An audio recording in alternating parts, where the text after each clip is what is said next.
Hi, this is Paul Sefka. Thanks for having me present on Twitter Journal Clubs.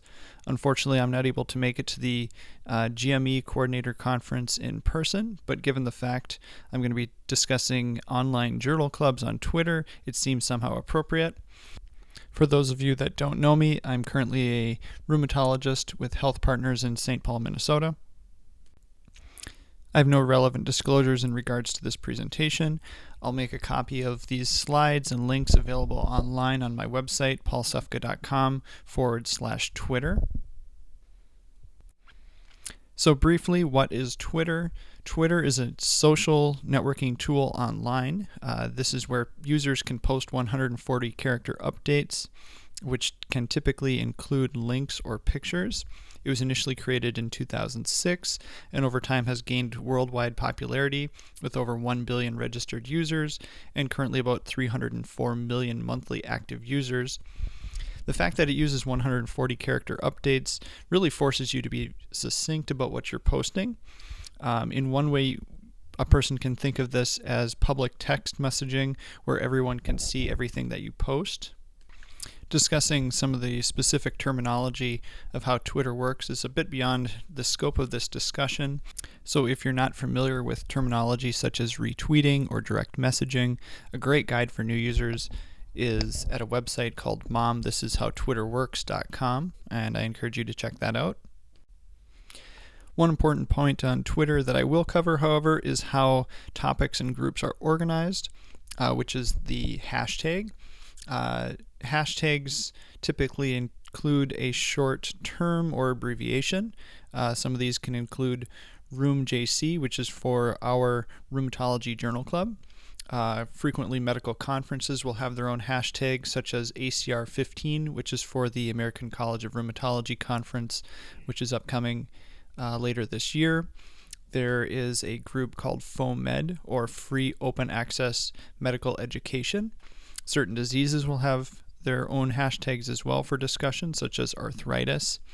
You can find a list of hashtags for all of these different categories on Simplur.com, and there's a specific page as well dedicated just to Twitter journal clubs.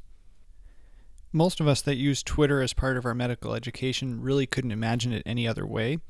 It really can improve the experience of your medical education. For instance, at the 2013 ACR conference, Dr. Rebecca Granger, who is a rheumatologist from New Zealand and who initially started using Twitter for that conference, made the comparison of attending a medical conference using Twitter to the difference between driving a Mini and Ferrari. And what she was referring to was the ability to enhance her learning beyond just the lectures by interacting with others instead of just being a passive learner and taking in information from the speakers. One of the spaces on the internet where a major collection of medical resources for education has been forming organically is called FOAMed, which is also Free Open Access Medical Education. This is a term that was coined initially in June 2013 at an emergency medicine conference in Dublin, Ireland. And initially, although FOAMed was mostly emergency medicine providers, over time the majority of other fields have been picking up on using this. I'd encourage people to check out Life in the Fast Lane, as they have a number of resources with links around the web to people that are making good use of the FOAMed movement. And for those of you who would be interested in a few more resources in terms of getting started with Twitter and online journal clubs, both the Rheumatology Journal Club and Nephrology Journal Club have guides on their websites, which are rheumjc.com and nephjc.com. Now, just to back up for a minute and to discuss journal clubs in general, these are a group of individuals who meet regularly to critically evaluate recent articles in the academic literature. We know that one of the first journal clubs was organized by Dr. William Osler at McGill University in 1875. And Journal Club is the area where the flipped classroom has been fully implemented in medical education, where trainees and teachers exchange roles, and the students read and study the article at home and then use classroom time to critically debate the methods, results, and interpretation of the article during classroom time. And the flipped classroom method has been gaining popularity in many areas. Again, this is where students gain their first exposure to new material outside of class and then do the harder work of assimilating that knowledge through discussion or debates with their peers and teachers inside the classroom. And this is really important because learning in this way takes one's understanding to a higher cognitive domain. So with Twitter, dozens of interactions between educators and students are possible. So it became only natural to apply the power of Twitter to medical journal clubs, which, as part of social learning theory, helps reinforce learning over time.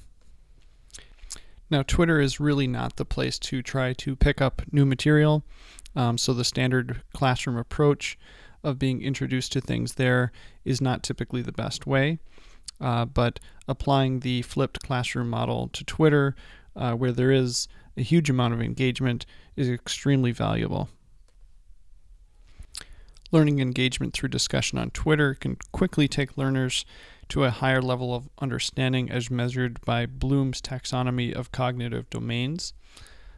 In this, the lower cognitive domains make up simple knowledge and comprehension of material, but we would like our medical learners to be able to go deeper and analyze and further synthesize their understanding, since they will be taking their knowledge to something such as patient care.